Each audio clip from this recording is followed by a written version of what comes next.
Okay, I realize you can't do anything fun without without the two method mode here. So I'm going to give you just the bare bones on how to use two methods here. So you need a void, setup, parentheses, curly braces. And then if you have a void setup, you also need a void draw, parentheses, curly braces. Okay, so these are what are called methods.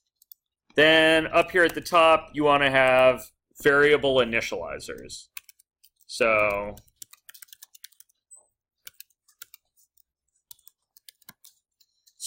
I'm going to have basically 3 blocks of code in everything that I write. Later we'll have more blocks of code, but 3 are kind of the minimum you can get by with. So you need a variable initializer spot, where you initialize any variables that you're going to use throughout. Then you need a setup spot, which should be pretty self-explanatory, and a looping draw spot. Because you guys don't know what a loop is yet, don't sweat this. Just realize that the computer, for whatever reason, is going to go through the draw part of this code 60 times a second. Okay? So the variable initializers, it's going to read through once, just like usual. The setup stuff, it's going to read through once and make your window or whatever. Then the draw stuff is going to happen 60 times a second. Okay? So let me make the easiest possible one of these. So in my variable initializers, I'm going to not do anything. In my setup, I'm going to make a window with a size of my usual 900, 600. In my void draw, I'm going to make a ellipse at, okay, and now I'm going to use one of the variables that's built into processing. So I'm going to do mouse x, comma, mouse y. Why is it whining that it expects more stuff in ellipse? Yeah, the ellipse also needs a size, right? So this is the place the ellipse is appearing. Mouse x, comma, mouse y. And I need a size. So say 20 by 20. So if I run this, I get this little, you guys see? I got little ellipses following my mouse around. Why are they like thick when the mouse is slow and far apart when the mouse is fast?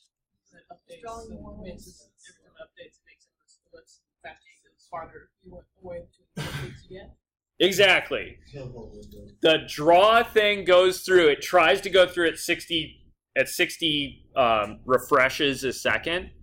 So every 60th of a second, it should be putting a new ellipse down. If you move faster than the refresh rate, it doesn't catch it. You guys see that?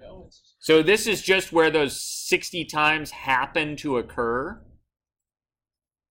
You guys see that? And if you move the mouse quickly, the computer lags out a little bit, so it's even worse than that. You guys kind of with me? If you put something in here that's extremely processor heavy, it won't get to 60 times a second. It'll get to maybe 10 or 15. Right? Just like when you play video games and there's a lot of crap going on, your FPS drops. That's exactly the same thing here. You guys cool with that? So, if you want to make one of your pictures user-friendly, you can do something like this, right? This allows me to get a little user input, the mouse X, mouse Y. If I want to make it do something different when the user clicks the mouse button, I do if, you guys remember? Oh yeah, there was a mouse pressed, right? So if the mouse is pressed, I'm going to set the fill to, see, what was the fill on those ellipses a second ago? It was white.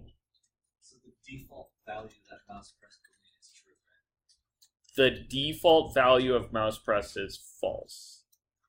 Because you're not default pressing the mouse. Right, so this is the mouse pressed? Like, is one of the buttons down? Please note, it's one of the buttons. Any one of the buttons, or any more than one of the buttons. So if you mash down on all the buttons, which depending on your mouse, you might have 5 or 6 buttons. If you mash down on all of them, it's going to count that as pressed. If you mash down on any of them, it's going to count as pressed. So I'm going to set my fill. What's 0? Black. Okay. I'm going to add another thing to blow your mind here. What's an else going to do? Yeah. So if it's pressed, it's going to set the fill to 0. And otherwise, meaning it's not pressed, then it's going to set the fill to white.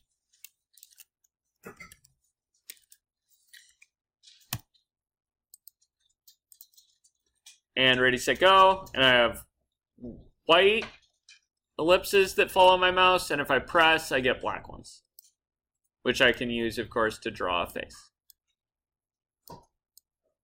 This is giving me an error. It's like weak sauce drawing program, right? Pretty good with basic idea? Okay, so what I want you to take from this is these 3 blocks are going to be your bread and butter for quite a while in here. Anything you want to have happen goes in here and draw. If you want it to erase every time it loops through, or if you want to erase, yeah, throw a background in there somewhere. Right, so if you throw a background in your loop, let's see, so I'm going to set the background to 255. What do I expect this to do? Wipe. Yeah, I expect this to wipe every time it goes through the draw loop. So if I hit go, where are my circles? Under the background. Yeah, they're under all those backgrounds. Yeah, see that? So be careful about where you wipe, right? So you might do a, okay. All right, I'll give you another one just for fun. What's another thing that's probably built into processing? So I had mouse pressed. What's another thing you could press? A key. Maybe key pressed is built in. Yeah, so this is like, it's the usual drawing program, right? But if I press any key on the keyboard, it erases it.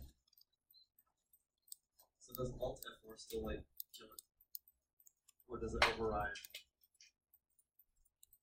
Okay, well, so when I pressed Alt to check, right? What happened? Erased it. Why did it erase it? Because Alt's a key. Because Alt's a key. Does your shortcut not do that? My shortcut doesn't close Windows. Apparently that's bonded to mute. It's control-free. Yeah, so normally in Windows, if you press Alt and F4 at the same time, it closes the active window. My suspicion is that'll still be true in processing. It will, of course, register those as 2 separate key presses. My guess is you can't override that because Windows is kind of the big box in which processing lives. Cool? All right, so now you should be able to add some interactivity to your drawing. Okay, Luna brings up an extremely good point. If there is something put out here, like my key pressed part, you guys see what I mean by out here? Out of the setup. Yeah, it's out of the setup and out of the draw. If you try to run this, it'll kick either one of these, like, expecting something and found something else, or if I delete the if part, if I just try to set the background out there, there's a warning that comes up. It says, it looks like you're mixing active and static modes. What that means is, yo dummy, you have a setup and a draw.